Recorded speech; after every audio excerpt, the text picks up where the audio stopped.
In the village of Umuora, the air around Mazi Dyke's compound always smelled of burnt roots, alligator pepper, and fear. For 7 generations, the men of the Dyke lineage had served as the Dibya, the chief native doctors and custodians of the oracle.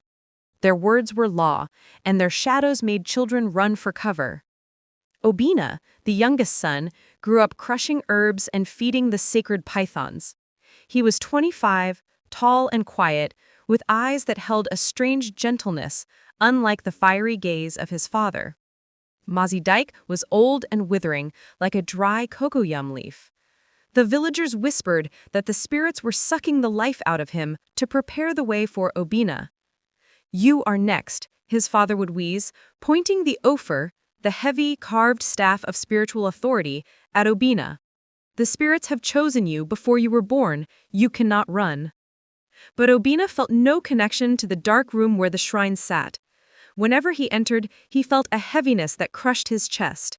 He often sat under the giant iroko tree at the village square, watching the birds fly freely, wondering why his life had to be bound by blood sacrifices and mumbled incantations. He felt a pull toward something else, a presence he couldn't see but could feel in the wind, a presence of peace, not fear.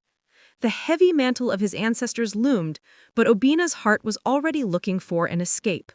The night Mazi Dyke died, the village drums did not sleep. The Okono drum beat a rhythm that told Umuora a great tree had fallen. The elders gathered in the compound, drinking palm wine and pouring libations on the red earth. They looked at Obinna with expectant eyes. To them, he was not a grieving son. He was the new vessel. "The coronation of the spirit must happen in 7 market days," Elder Okonkwo announced, his voice gravelly. "The shrine cannot be hungry. Obinna, you must prepare." Obinna nodded slowly, but his stomach churned. That night, he went into his father's hut. The shrine was illuminated by a flickering oil lamp. The idols, carved from wood and encrusted with dried blood, seemed to stare at him. He remembered the stories of his grandfather and great-grandfather, men who died mysteriously, men who were powerful but never knew peace. He looked at the Ofor resting against the wall. It represented power, yes, but also bondage. It was a generational chain disguised as a staff of office. For the first time, Obinna spoke into the silence, not to the idols, but to the unknown. "If there is a God greater than these pieces of wood, show yourself to me. I do not want this darkness. I want light." Outside, a sudden, cool breeze swept through the compound, extinguishing the oil lamp, leaving Obinna in darkness. Yet, strangely, he felt no fear. 2 days later, Obinna went to the stream to fetch water. He took the path less traveled, through the thicket of bamboo, to avoid the villagers who now bowed to him in premature reverence. Near the stream, he found a man sitting on a log, a stranger with a worn bag. It was Teacher Emeka, a man who had visited neighboring villages speaking of the living God. Obinna had heard rumors of this God. They said he required no blood of goats, only the blood of his son, and a clean heart. Obinna approached the man. "Teacher," Obinna asked, setting his clay pot down, "is your God stronger than the oracle of Umuora?" Teacher Emeka looked up, smiling. "My son, darkness is only the absence of light. When the sun rises, does the darkness fight it? No, it simply vanishes. The living God is the sun." They spoke for hours. Obinna listened to words from a black book. He learned of generational curses and generational blessings. He learned that he had a choice. The words felt like cool water on a parched throat. For the first time, Obinna realized that the power his family wielded was based on fear, but the power of the living God was based on love. There, by the stream, Obinna knelt on the damp earth and surrendered his life to this supreme God. He rose feeling lighter, as if the heavy Ofor had been lifted from his spirit. The day of the coronation arrived. The village square was packed. Masquerades danced, kicking up dust, and the women clapped. The elders sat on their carved stools, waiting for Obinna to emerge from the shrine hut, painted in white chalk, holding the Ofor. The drums reached a fever pitch, then stopped. Silence fell. The door to the hut opened. Obinna stepped out, but he was not covered in white chalk. He wore his simple tunic. His hands were empty. He held no staff, only a small black book Teacher Emeka had given him. A gasp rippled through the crowd. Elder Okonkwo stood up, trembling with rage. "Obinna! Where is the Ofor? The spirits wait!" Obinna walked to the center of the square. His voice did not shake. "The spirits will wait forever," he declared. "I will not serve the idols of my fathers. I have found the supreme God, the creator of the heavens and the earth. The chain ends with me." Pandemonium broke out. Women screamed, covering their children's eyes. The elders cursed him, spitting on the ground. "You have doomed us all!" the chief priest of the neighboring clan shouted. "The gods will strike you dead before the sun sets." Obinna stood firm. "My God is the shield of my life. I fear no evil." He turned and walked back to his hut, leaving the village in a state of terrified confusion. The sun set, and Obinna did not die. However, the village declared him a pariah. No one was allowed to buy from him or sell to him. If he walked toward the market, the women would pack their wares and run, fearing that his shadow carried the wrath of the ancestors. His own mother, Neka, wept at his door every morning. "My son, you are killing me. Just appease them. Just pour the libation. You don't have to believe it in your heart. Just do it for peace."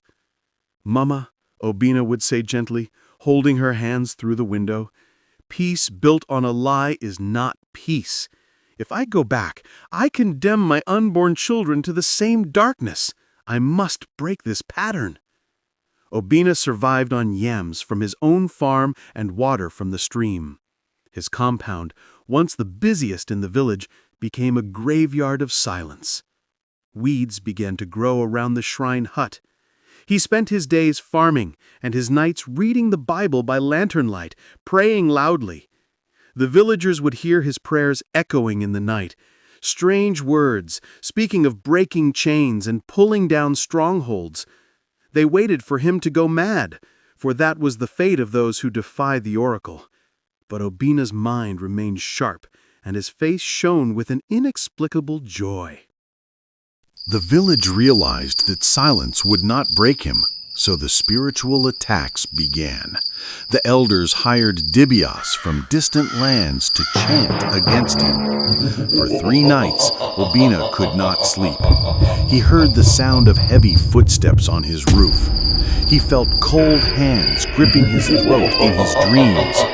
He would wake up gasping, the room temperature freezing even though it was the dry season. On the 3rd night, a large black snake, a messenger of the shrine, slithered into his room. It coiled near his bed, hissing, ready to strike. Fear gripped Obinna's heart, the old generational fear. He remembered a verse he had read. "I have given you authority to trample on snakes and scorpions." Obinna stood up from his bed. He did not look for a machete. He pointed his finger at the snake. "In the name of the living God, leave this dwelling." The snake froze. It seemed to wrestle with an invisible force. Then, as if burned by fire, it uncoiled and frantically slithered out the door. Obinna fell to his knees, sweating. He realized the power he now served was not just a story. It was tangible reality. The fear that had ruled his lineage for centuries dissolved that night. He knew he had won the private battle. Now he had to win the public one.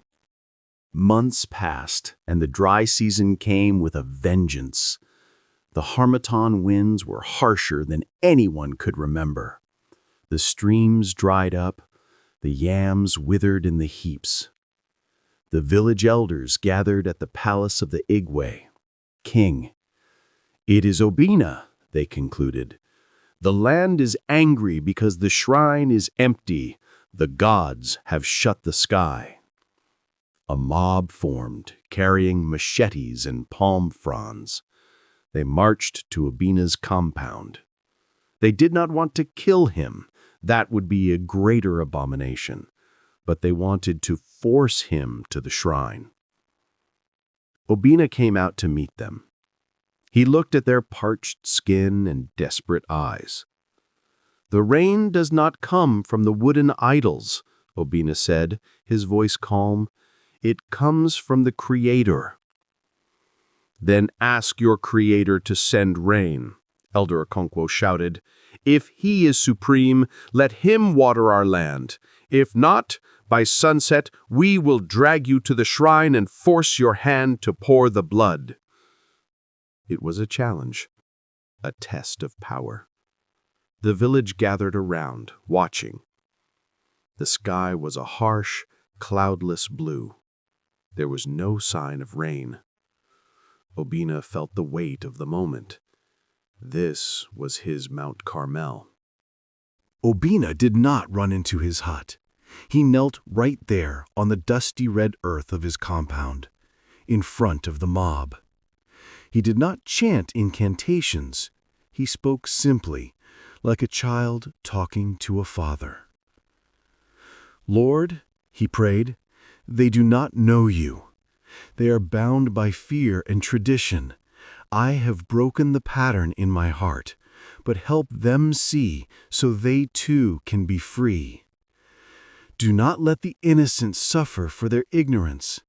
Send the rain, not for my glory, but to show that you are God over this land." He remained on his knees. 10 minutes passed. The crowd began to murmur and mock. "He is mad," someone laughed. "Let us grab him," another said. Obinna kept his eyes closed. He felt the heat of the sun on his neck.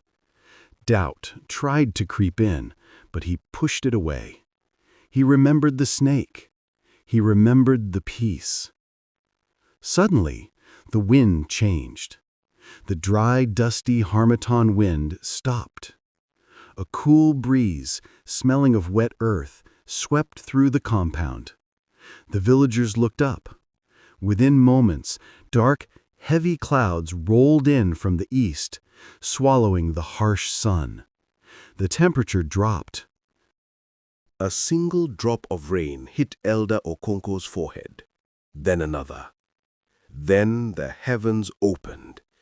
It was not a drizzle, it was a deluge. The rain poured down in sheets, soaking the parched earth. The villagers stood frozen for a moment, and then erupted into cheers. Children ran out, dancing in the mud. The mob dropped their weapons. They looked from the sky to the man kneeling in the mud. Obinna stood up, his clothes soaked, tears mixing with the rain on his face. He had not just brought rain, he had washed away the argument of the elders. The chief priest, who had led the mob, dropped his machete. He walked up to Obinna. He looked at the shrine that stood silent and powerless, and then at the sky. "Your God has answered by water," the priest muttered, fear and awe in his eyes. "Our gods have been silent for years." That evening, the narrative in Umuora changed.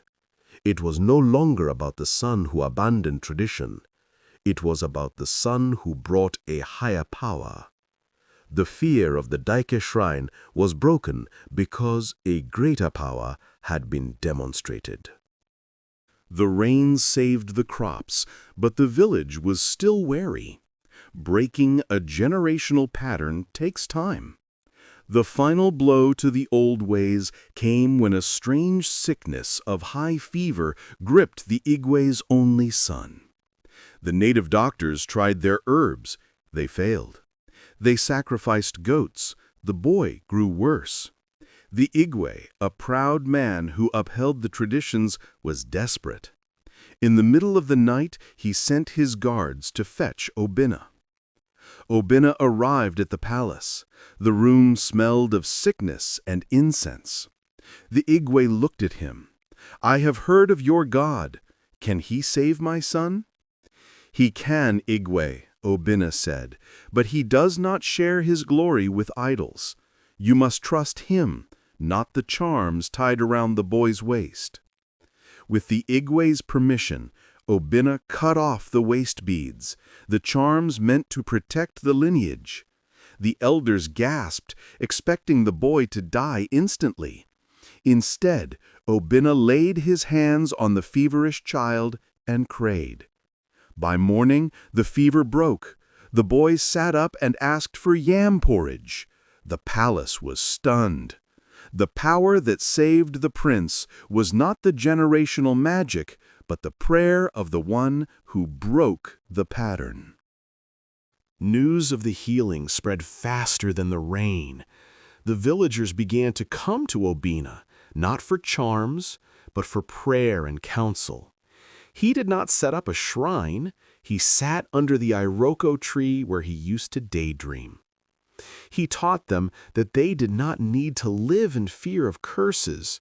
He taught fathers to bless their children instead of intimidating them. He taught that the power to prosper was in their hands and their faith, not in the appeasement of hungry spirits. His family members, seeing the peace and prosperity that surrounded Obinna, began to abandon the old ways. His mother was the first to join him under the tree. The dark shrine in their compound was eventually torn down, and in its place they planted a garden of vegetables. Obinna married a woman from the village, and when they had their first son, there was no consultation of the oracle. He named the boy Chirubam, God leads me. The village watched to see if the child would be cursed. Instead, the boy grew strong, wise, and free from the dark shadows that had haunted his ancestors. 50 years later, Umuora had changed. It was now a bustling town with schools and a large church where the shrine used to be. The sound of mourning and fear was replaced by the sound of commerce and laughter. An old man with white hair sat on the porch of a modern house. It was Obinna. He was surrounded by his grandchildren and great-grandchildren. Among them were doctors, teachers, and engineers. None of them knew the heaviness of the Ofor or the smell of the shrine. They only knew the stories of Grandpa Obinna, who changed everything. One of the little ones asked, "Grandpa, were you afraid when you said no to the village?" Obinna smiled, his eyes crinkling. "I was terrified, my child, but I knew that if I didn't break the pattern would break you. I chose to carry the cross so you wouldn't have to carry the curse." He looked out over the village. The darkness of the past was gone, replaced by a legacy of light. He had not just changed his own life, he had reset the compass for his entire lineage. The generational chain was broken, and in its place, 1,000 generations of blessings had begun.